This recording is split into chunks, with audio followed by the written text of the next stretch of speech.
Bigfoot, Dogman, Jersey Devil, and others. Are they real? Misidentifications? Or the most cleverly disregarded reality of all time? Come into the cabin and sit down and let's try to find out together. Hey guys, welcome back to the cabin. I'm Robbie. I'm Norman. I'll be Johnny. Yeah, we got a full house back again tonight. It's been the first time in a while we've had all three of us back together. How's everybody doing? Doing good tonight. You know how it is. Always good. Yeah. So Norman was out for a couple of episodes, and me and Johnny had to slog it out, and then Johnny couldn't make it last time, so good to have everybody back. It's wonderful to be back with the trio. Sit down and do a little talk tonight. Yeah, we got a show that I think is a very interesting topic. I know It opens many possibilities. Yeah, it's a rabbit hole if you're not careful.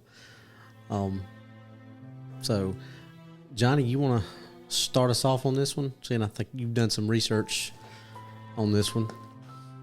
Yeah, I want to say I found out about the ley lines through like some of the pyramid studies, and I don't know. Over the years, it's always something that's drawn me back. But the latest thing I got into was the St. Michael ley lines over in England. I know they go everywhere. They're all over the whole planet. But all the churches, monuments, hinges, it's the Avonbury hinge it's insane what it's ate up with. But the ley lines are just, that seems to be the main one. Well, it seems like a lot of things that supernatural, paranormal, hauntings, things like that. It seems like that's something that's always a factor and always brought. We talked about that last week, I believe, a little bit, didn't we, Norm? Yeah, we did. Cryptid sightings, unidentified flying objects. A lot of that is sometimes related to ley lines. Yeah, it's a whole. This thing will explode when you start digging into it. It'll take you in so many different directions.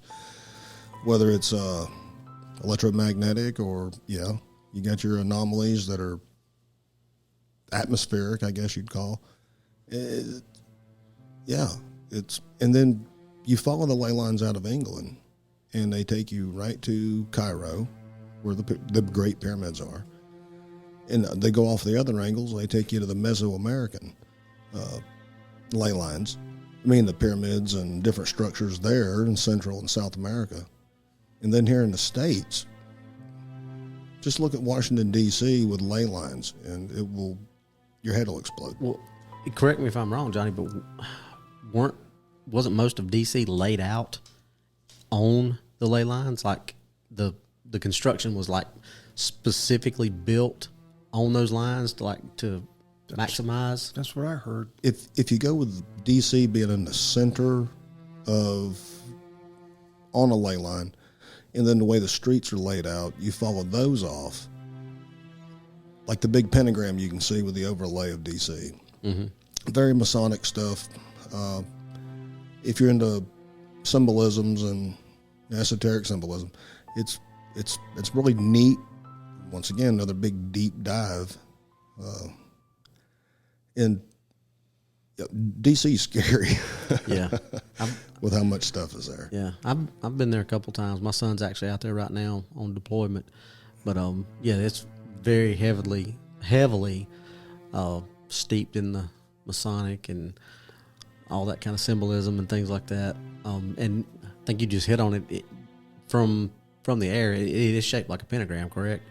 Yeah. You definitely have the pentagram. You have the compass and square. Now that's just in the Masonic stuff, but you've got to pull it up. It makes my head hurt. I don't have enough words for it. A lot of this stuff can have that effect on you, though. Just like the way you can deep dive into all this stuff. I mean, looking at how things are laid out and how we got so many people today that are so smart and can do all this stuff, but think about the stuff that they did back then with nowhere near the technology that we have today. Yes. It's how they amazing. figured stuff out like this. or like that, and how they laid this stuff out. I mean, it's like you said, Johnny, it'll make your head explode trying to think about how did they figure this stuff out? It's me and Norm were talking earlier about the 33rd parallel, and I know that it runs through D.C. Norm knew of it running through, where was it, Norm? North Korea. Yeah. It's the border between North and South Korea. There's a lot of things that go with the 33rd degree parallel, and I've been looking for an overlay of it with a ley line. And maybe I'm using the wrong search terms or whatever, but I'm not finding anything with that. It's the little men in the black hats that are saying, no. Not the guy in the tiny hat. They hide everything. They're erasing the interwebs. Well, you know, and I think a lot of people, when they hear stuff like that, you know, automatically there's a couple of schools of thought. A couple of, you know, either, that's just speculation. That's, you know. You're talking hoodoo. Yeah. There's no fact to it.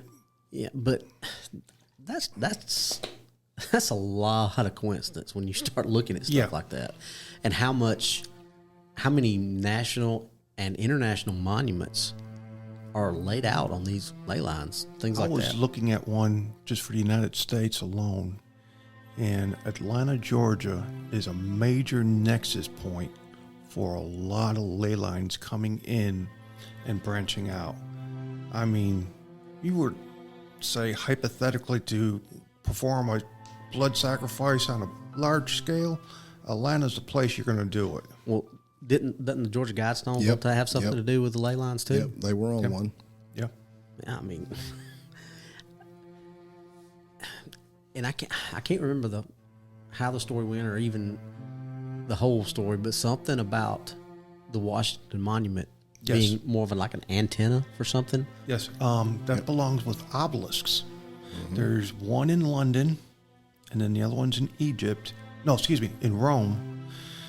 And it's both these obelisks, like Washington Monument, are supposed to draw in power and also act as antennas to amplify, we'll say, etheric energies. It would be the best term to use that would handle your magic, your ley line. There's lightning strikes on it. There's very natural. What's the word I'm looking for? They attract so much. There's just so much stuff that gets attracted to these things, and they're considered bases of power as well. Well, I heard. I don't know if you call it a theory, but for lack of a better term, we'll call it a theory. I heard a guy talking about that Excalibur was actually a real sword, and it was actually forged. Where it was forged was on a ley line. It was supposed to be like a very powerful, like a nexus point. Yeah, nexus point. I couldn't think of the term. Thank you, Norm. But it was formed on that, and it was. That's where the legend. That's where the legend came from. And the sword and the stone and all that stuff. But supposedly, where all that happened, where it was forged, that was like a nexus point of power, and that's why that sword was as powerful as it was.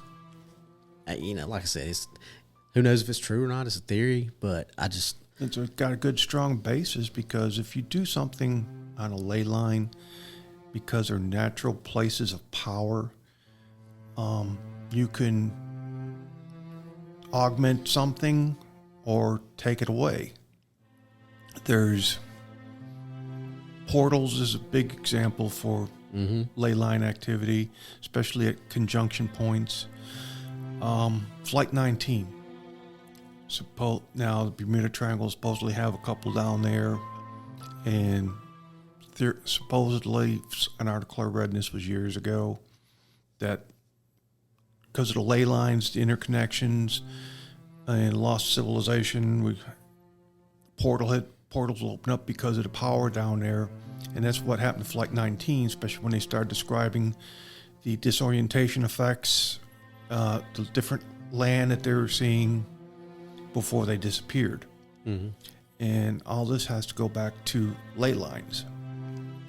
There was a few years ago, I read this, I can't think of the gentleman's name. He was doing some heavy duty research into the UFO phenomenon. And he went and got aeronautical maps and then got what's called the magnetic lines. There's maps for magnetic lines, which is also another name for ley lines. And he started putting this 2 plus 2 plus 2 plus 2 about how unidentified flying aircraft were using ley lines as a means of travel, and hypothesized that the nexus points were wormholes, portals, Stargate, whatever you want to call it. And when the government got wind of his papers that he wanted to put together and publish, he got the kibosh. He got visited by the Men in Black, in other words.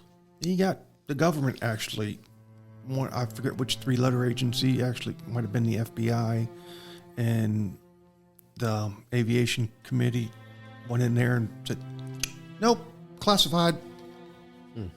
Wow. Do you remember his name? I wish I did. I'm lucky if I remember my own name if I don't look at my ID in the morning to go to work. Suck it and hold on it. It does. Well, yeah. If we let's go back to DC, because obviously that's the most popular one. most popular one. And it's, I mean, it was specifically built Yeah. after Egypt. and really, really easy to see if like we're talking about, if it's laid out like, I mean, I've never flown over DC. I've always driven into it, but I've heard plenty of people that have flown over it just say it's just it will blow your mind to look out the window and see. I mean, I've flown over Oklahoma, and whoever laid out the street in Oklahoma, I think they either laid it out on ley lines or they just had a fascination with right angles. Because you cannot go somewhere in more than a 200-yard straight line before you're going to have to make a left or a right turn. Right. It's laid out like a grid. Interesting. So I don't know if that had anything to do with it. That might be something we can look into and investigate. But it's like you see a building 200 yards in front of you. You can't drive in a straight line to that building. You're going to have to make 5 left turns or 5 right turns to get to it. But like we talked about, that's the way things were laid out back then. How did they do all that? I mean, especially considering the fact that they don't have GPS to line up coordinates. They were using sun, the stars, pencil, charcoal,